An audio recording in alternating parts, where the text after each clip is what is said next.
this is Beibei Song, host of SC Nova Life Science TV.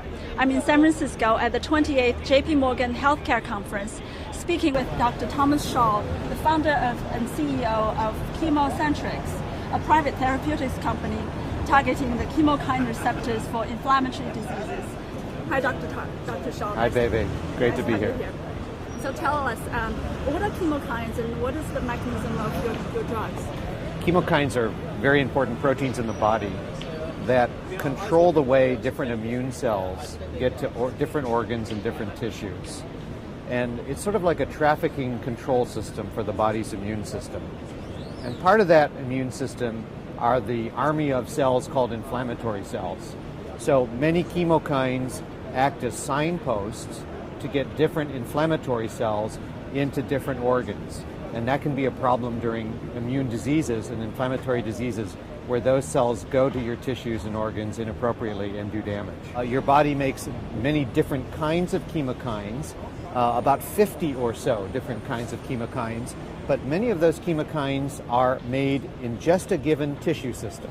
So for example, in your gastrointestinal tract, which is in contact with the outside world all the time, there's a certain specialized chemokine known as TECK or TEC. It's only made in the gut in adults.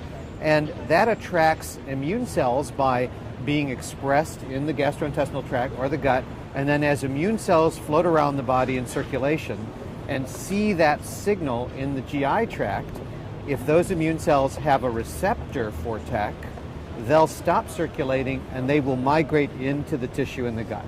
Okay. And look for trouble, basically. Okay, so what are the specific diseases that this can promise to treat? You mentioned gastrointestinal diseases. Yes, precisely. So there are some very important diseases of the gastrointestinal tract as one example. Inflammatory bowel disease, either could be Crohn's disease or colitis. These are very important diseases. And by inhibiting the chemokine receptor that responds to that chemokine that is made in the gut, we can stop the inflammatory cells from accumulating in the gut and sort of arrest their ability to do damage over time and treat the disease of inflammatory bowel disease, Crohn's and colitis in that way. And then in other diseases like diabetes, multiple sclerosis, psoriasis, arthritis, there are other chemokine receptors that we're blocking to block the action of the chemokines in those specific tissue places in the body. What is the status of your products? Are you developing for all of these?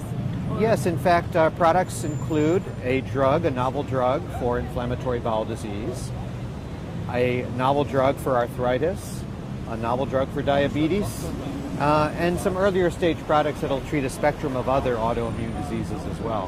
What's your most promising? Right now, they're all quite promising. But our most advanced drug is the drug that we've tested extensively in Crohn's disease. This drug just finished a very large worldwide trial of 435 Crohn's patients, 17 countries all around the world.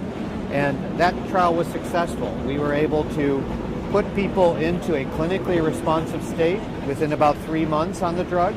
And then over the course of a year, we could have people in remission at a very high rate.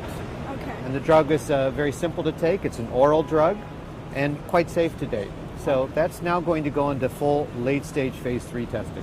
And are you developing yourself, or are you partnering with any other company? Up until this point, that particular drug has been independently developed by ChemoCentryx, and we have an alliance with GlaxoSmithKline, the large British-American pharmaceutical firm. And after seeing the recent data, they had a right to take an option to take a license on that drug, and they've exercised that option as of this week. So going forward, we'll be working very closely with GSK to develop that drug in Crohn's and other IBD diseases. Good for you. So looking forward at this year, what are your objectives on the product and financial end? Well, clearly we're very motivated to bring that drug as quickly as possible into clinical practice. So working with GSK, we'll make sure it goes through its phase 3 trials as efficiently as we can. In other drugs that we're developing, we have a goal to complete a phase 2 trial in diabetes with another compound that's not partnered yet with anybody. And also to bring in at least 2 more compounds into clinical trials from our discovery platform one in cancer and one in another aspect of inflammatory disease. So we've got quite a lot on our plate this year, and we hope to just push the clinical pipeline forward as efficiently as possible. From your presentation yesterday, sounds like you're fairly okay with your cash position, your money position. We're extremely fortunate in that way. We have a very nice cash position right now. Some of our colleagues in the field measure their ability to develop their programs in terms of months, but we have multiple years of budget right now and cash in the bank. How did you get so lucky when many other private companies are struggling to get funding? I think we've been very fortunate in that a number of our programs have worked very nicely scientifically and medically. We've been fortunate in fundraising in an environment which has not been otherwise very reasonable for fundraising, but we've had some success there. And the alliance with Glaxo has also been a very important part of the budget for us as well. So all of those have worked together favorably, and we're very conservative about expenditures in our company because we realize that it's always difficult to raise money in biotech. Okay. Well, nice talking to you. Nice talking to you, baby. Bringing your product. Thank you so much.